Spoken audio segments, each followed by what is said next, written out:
Hello everybody and welcome back to Spacedock. I'm Hojuana and today we're looking at Precursor races in sci-fi, with a special focus on them being bad, either deliberately or through lack of care. In my opinion, the poster child for this is the Ancients in Stargate. On the face of it, they seem like the good guys, but if you look just a tiny bit deeper, and it seems like pretty much every problem in the setting was caused by them. They left super weapons and other dangerous tech lying around all over the place across 2 galaxies. They created the Wraith. Their oldest form, and those they split off from originally, became the Ori, who took over their original galaxy after they ascended, subjugating lesser people using violence and threats to maintain their power. After the Ancients also ascended, they abdicated pretty much all responsibility over any of these things. They also didn't keep the Goa'uld in check, letting them build off ancient technology which they used to enslave much of the Milky Way. There was a teeny tiny minority of Ancients who actually wanted to help, but generally the ascended beings held to a strict policy of non-interference. At first glance, this does seem somewhat understandable, as they have immense, near-godlike power to change things, but they don't really have the right to use that power to determine people's fates. But they do have a responsibility to stop people mucking about with all the incredibly dangerous stuff they just left behind. The Ancients act like they just left a stove on, and a child burning themselves on it is an important lesson for them to learn. Except the stove caused a house fire and burned down the neighbourhood. That is negligence, not moral superiority. Looking wider than just the Ancients, and it's possible to also count the Goa'uld as a precursor. They're the ones who took humanity from ancient Egypt and spread them across the galaxy to use as slave labour and hosts, all while personifying their gods. But they're also around in the settings present, making them just curses? ? But if we follow that train of thought, there's also the Asgard, and the Crystal Skull aliens, and that fish guy who lost his wife in Babylon.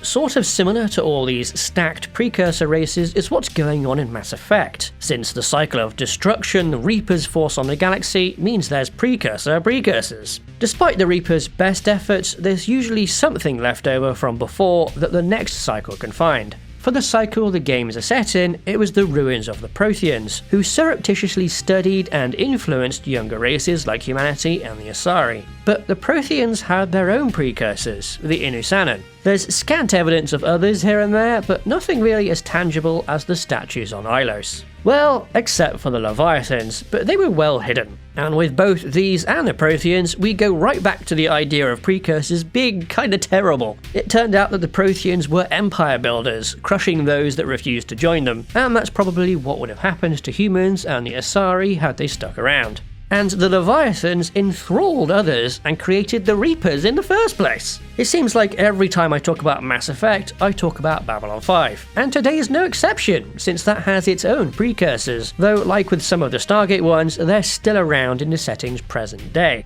The 2 big ones are the Vorlons and the Shadows, who have this cyclic ideological conflict going on, where they basically force the younger races of the galaxy to fight, over and over. They also modify the evolution of species to induce psychic potential, to use as a new type of weapon in their endless violent loops. And then in the modern age, they exert political influence over whole civilizations to fracture them apart, from themselves and others. To them, the younger races are just the current set of pieces they move around on a chessboard, and they can be wiped away instead of the 2 players engaging each other directly, ready for the next go-around because the older races work on a totally different timescale.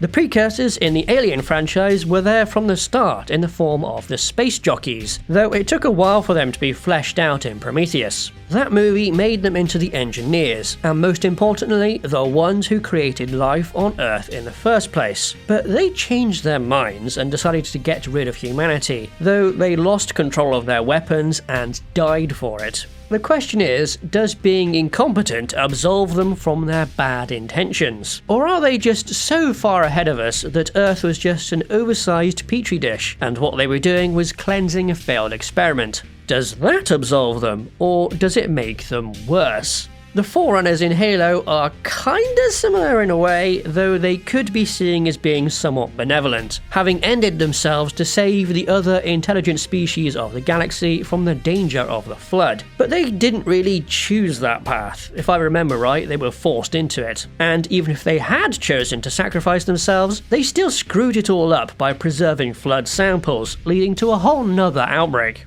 And even before that, they lorded over the other races, imprisoned the Zalanin, and had this dude hanging around. But to be fair, the Forerunners are not a monolith. Them having multiple characters with different ideals around does give them a lot of depth.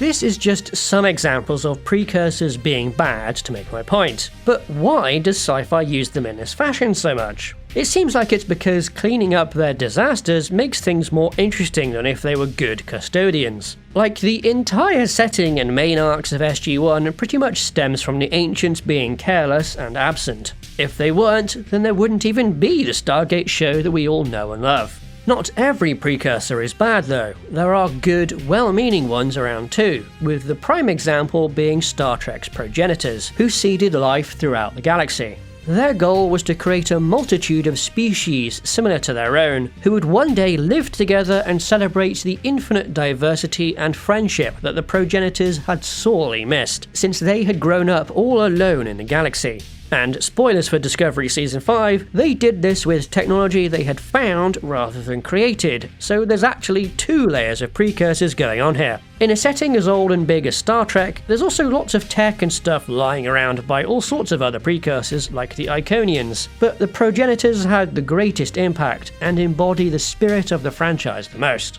To go back to why precursors are used, in general they do add a great sense of history and time far beyond our own. In some sense, they're part of the mythology of a setting, rather than just the history of it. They can add an intangible sense of awe and wonder to things that you might typically associate more with fantasy. In fact, a lot of this crosses over with real-life mythology too, particularly something like Atlantis. And Stargate took that literally. This also applies to the strange artifacts and technologies they leave behind, which can cause great leaps in progress for those that discover them, or lead to great tragedy. Their meddling with younger races can also have similar effects, and this part in particular also ties into other real-life folklore and legend, like ancient aliens or Greek mythology. And that there is probably another reason why precursors are so often malignant in some way. People being adversely affected by gods and fate and then overcoming the odds is a story trope as old as time. You can support Spacedock by joining our Patreon, where you can get our frigate and spacefighter design reference books. Alternatively, you can support us directly through YouTube by becoming a channel member. Thanks to our supporters, and thank you for watching.